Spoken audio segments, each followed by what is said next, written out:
baby. Zagalai. I'm gonna be talking about all things testamentary writing, wills as you would call it, right? I cannot emphasize this enough, but testamentary writing is very important, you guys. Like, it is very crucial. If you don't have a will right now, I don't care if you're 10 years old, if you're 16, if you're 20, 25, 30, 50, whatever the case may be, you ought to draft a will, right? I mean, drafting a will is quite easy if we can actually just put it like that. You can draft it yourself. You can have an attorney, obviously, maybe to help you with the jargons and everything like that, and also register the will, right? Because yeah, you need to register it as well. So you would draft a will, right?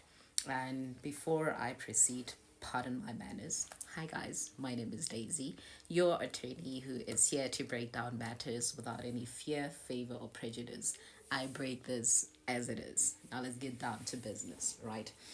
So, like I said, the importance of having a will is dire. It's very dire. Like, it's as if you always have a say in terms of your property. This is property that you worked very much for, very hard to acquire, and imagine now not having a say after your death as to who gets what in terms of your property, right?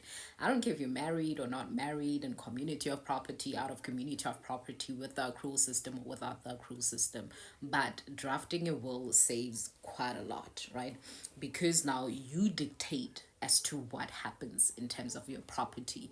You tell us from every cent to every property as to what goes to who and so forth, right? And when you're drafting a will, something to guard against is to having your children or somebody that you want to benefit in that will having now losing in terms of benefiting, even though you had written their names in it.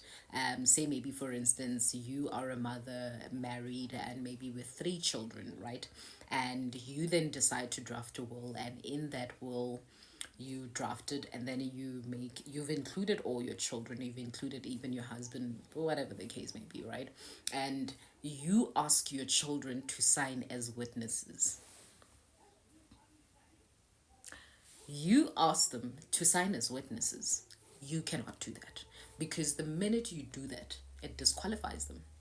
It disqualifies them from actually inheriting in terms of the will. So draft your will, have two witnesses. The witnesses, remember, they need not know actually the content as to your this one is going to inherit this one, whatever, this one, whatever, whatever, whatever. They just need to be a certain, okay, you are the person who drafted it, you are the person who put that signature there at the end, and right at the bottom, two witnesses, they just need to sign there as well, right? And then you can have that will registered with the masters, right? And you can also make changes to your will.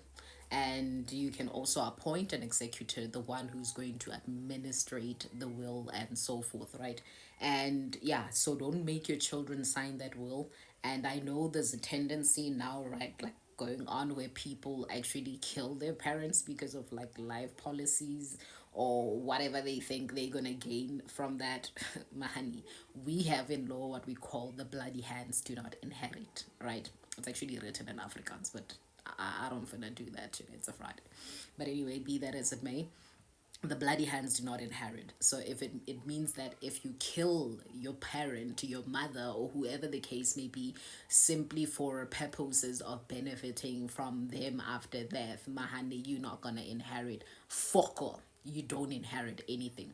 However, the disadvantage to this, it doesn't mean that your children are actually disqualified, if I make sense. What? Daisy, what? Yep.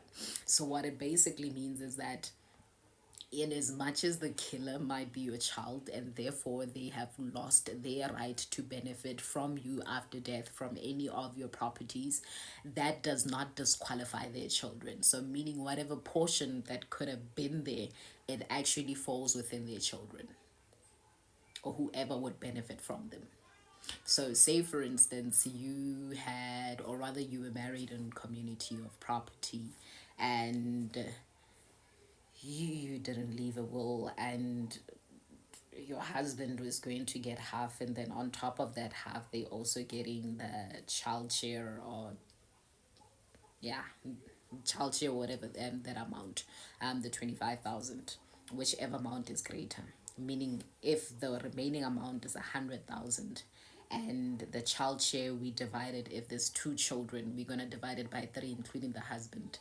And if that amount is more than the 25,000, they get that amount still, and whatever's remaining will be shared amongst the children, right? So meaning that share that was supposed to go to that child who in actual fact killed you would now be divided amongst the heirs of that particular killer, right? And then the other thing that also I need to say is in respect of the Naskitrus fiction, right? A lot of law students know very well about this one. Law of persons, who doesn't know the Naskitrus fiction? But anyway, let me just break it down. So the Naskitrus fiction basically speaks about, say for instance, this person died, and maybe in their will they said, I'm leaving this amount of money to all my children. Wording is important.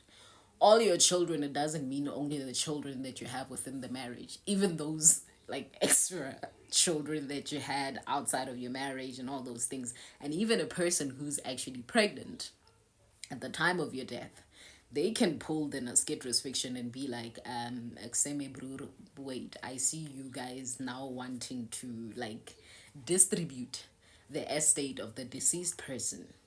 What about this one? Right? What about this one? That's what basically Naskitrus fiction is talking about.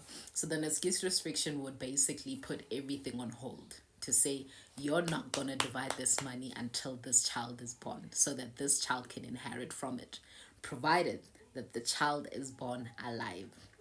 You're not going to give birth to stillborn and think you're going to inherit from this. You're not going to I don't want to dwell too much into that, but yeah, the child needs to be born alive, and that child needs to live as well.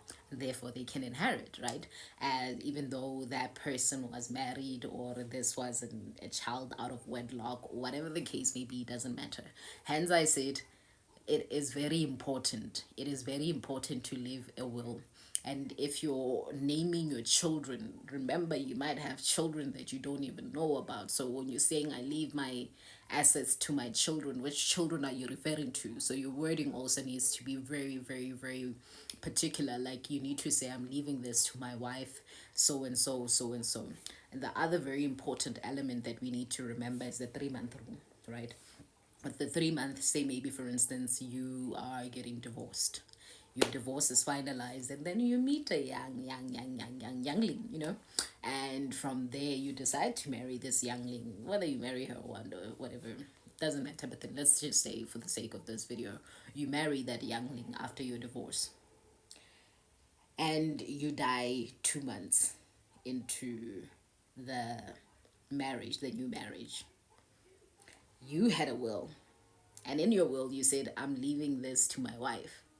Now, which wife are you referring to? Because if you had made that will while you were still married to your first wife.